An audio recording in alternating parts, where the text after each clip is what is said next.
प्रेम से बोलिए शिव गुरु महाराज की। तो चलिए चलते हैं भजन की ओर।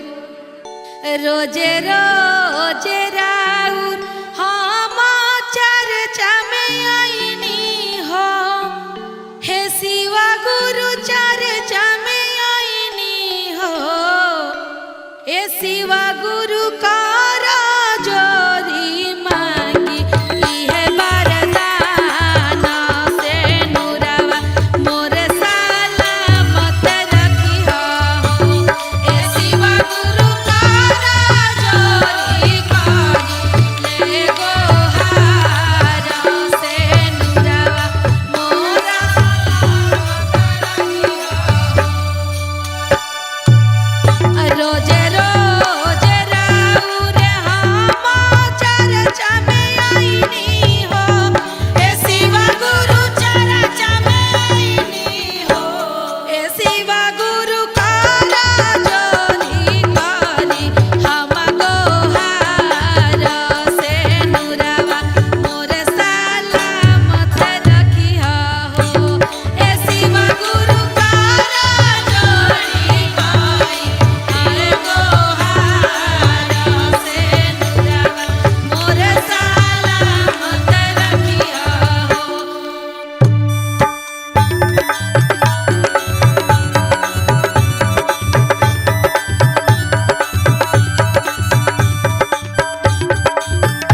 में कोटि कोटि नमन प्रणाम करती हूँ। मेरा प्रणाम स्वीकार हो।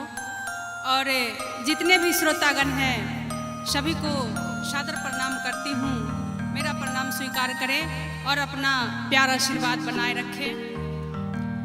तो आइए, श्रीधाम परिवार में आज शिव चर्चा का धूम मचा है।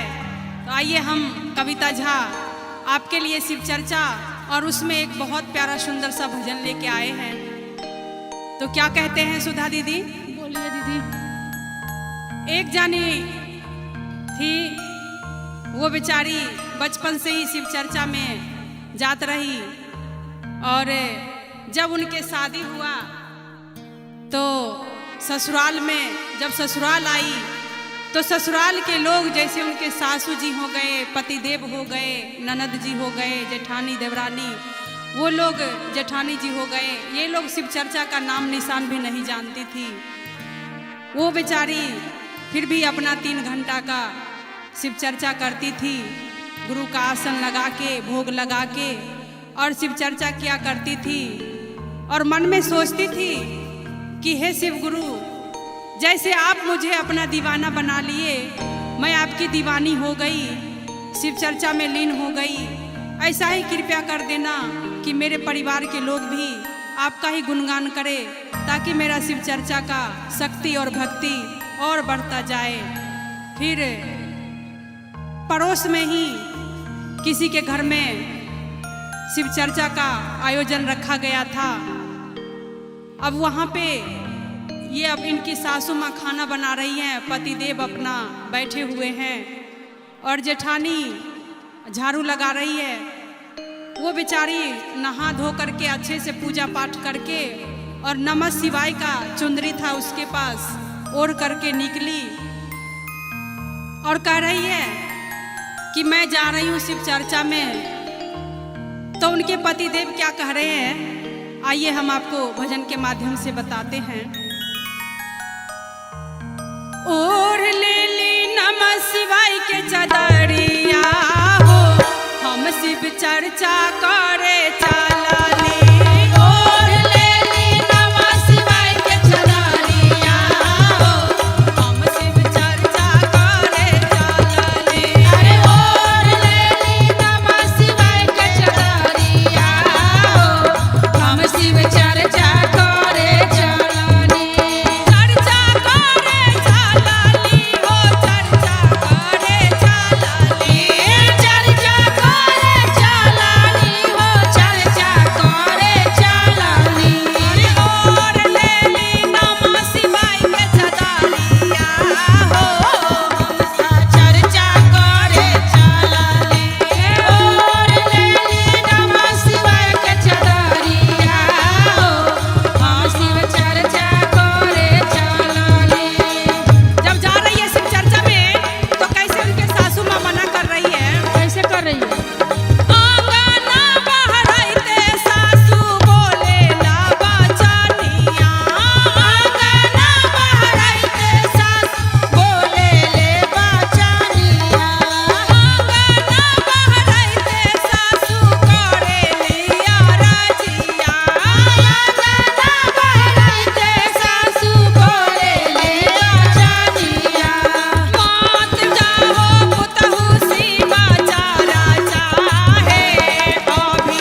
गेलियै रे जान जान जलवा भर गलियै रे जान जान जलवा भर गेलियै